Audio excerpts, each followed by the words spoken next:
is Danila Zizi. Welcome to Brussels.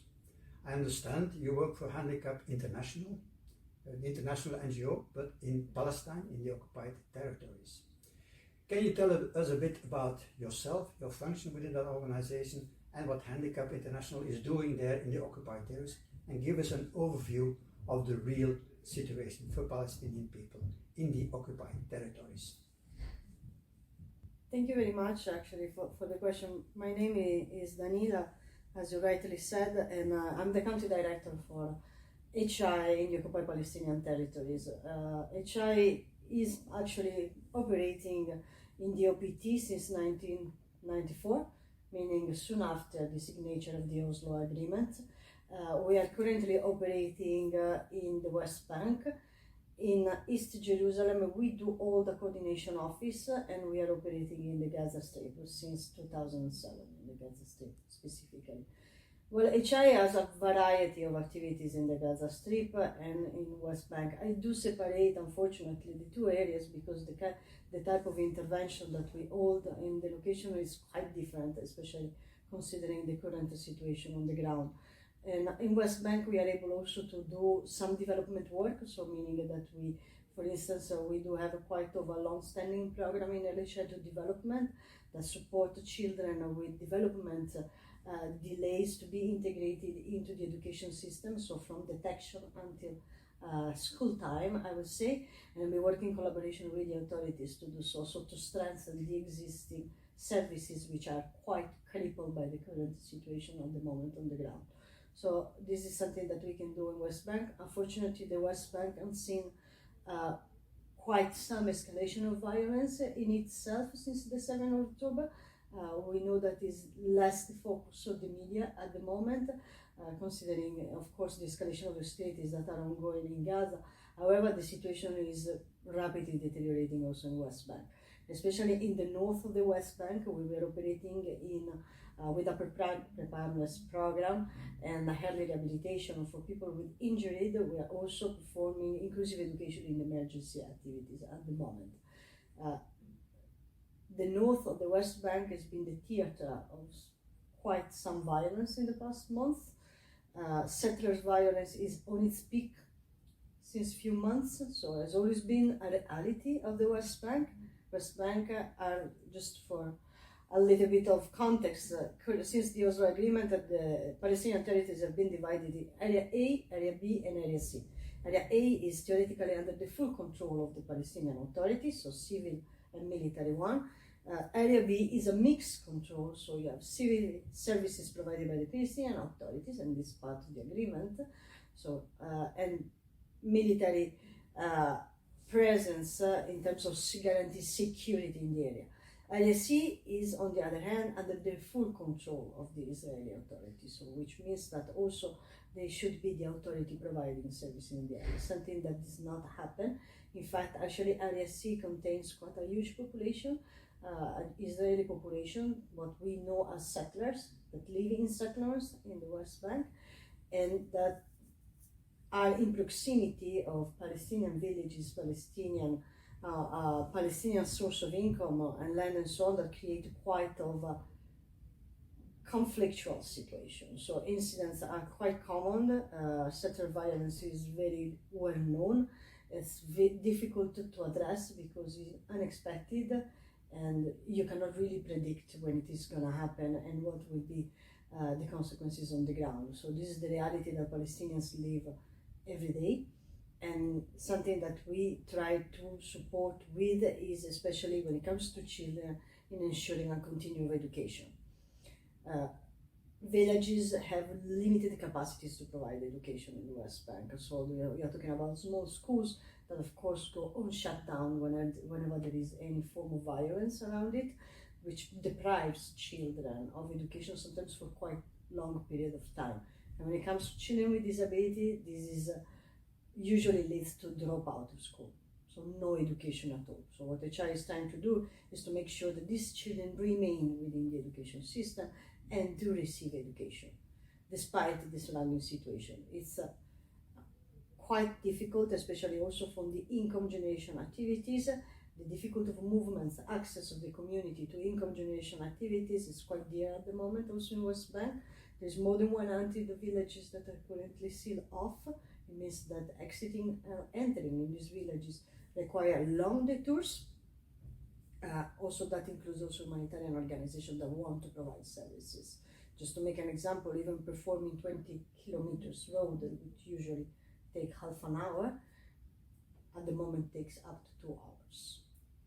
So this is the situation in the West Bank that I do care that this also remains under the focus of the media. It's quite important that as much as we provide humanitarian aid to Gaza, we do not forget also the needs in the West Bank.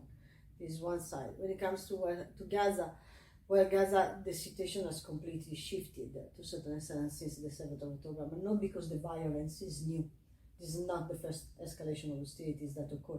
And again, I like to emphasize that this is an escalation of hostilities. Hostilities were already there. It's just escalating to a point that is a humanitarian catastrophe at the moment in Gaza.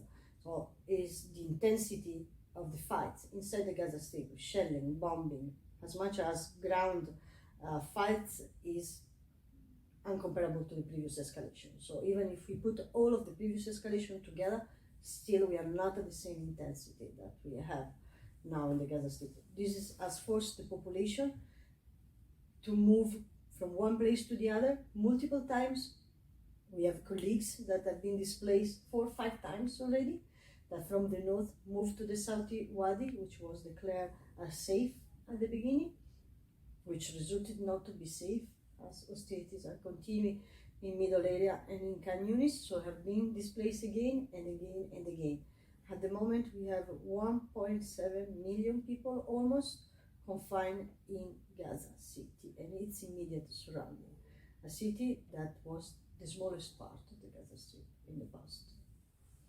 So the situation is unbearable for the civilian population to a certain extent, completely unbearable.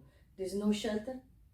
There's hundreds of thousands of people that are on the streets because designated shelters are completely overwhelmed. We have about 3 times the population that was designed to host in case of escalation that are currently inside the shelters. Housing, of course, was already limited prior to escalation. At the moment, it's non-existent. You have apartments in which 30, 40 people live at the same time.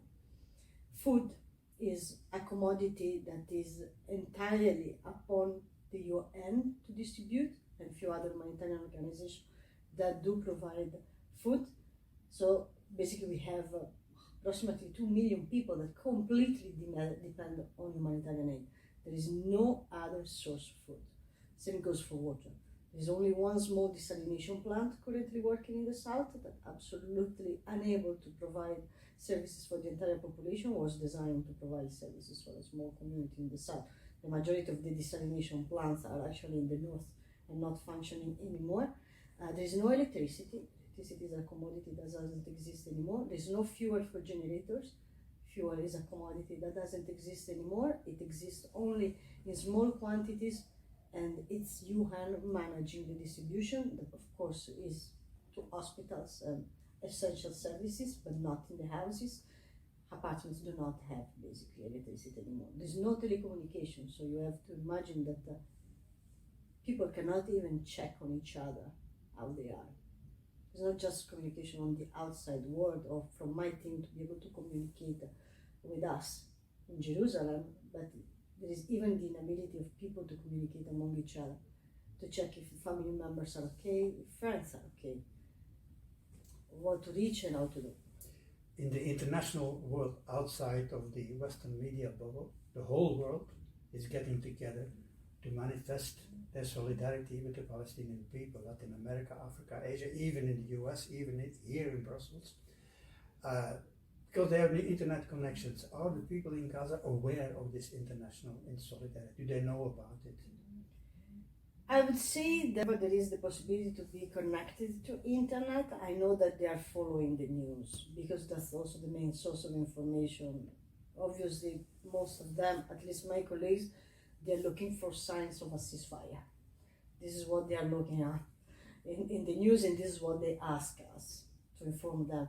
I'm quite sure that also with the social medias that are available in 2014, 2024, so whenever they are able to connect to the external world, they are also seeing these images, and I hope it brings them a little bit of solace and a less feeling of being alone.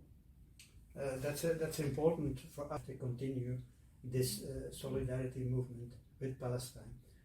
Thank you very much for your overview. I understand, first of all, what you stress is that this did not start on the 7th of October. This has been a long-going standing, this colonial violence, and also, that's important to stress, that the violence in the meantime in the other occupied territories still continues. Is that a good summary? Palestine, the occupied Palestinian territories is long, it has never been really addressed. So there is not inside any real progress towards establishing a solution that brings a just peace for all communities. So it is not starting in the 7th of October. I think we can all agree on that. The point is that even what is going on now is not bringing in the dialogue a possible long-lasting solution. So indeed, this is something that has a history of 7. Ms. Zizi, I thank you very much. I applaud you for your work that you're still doing in these circumstances. Thank you very much.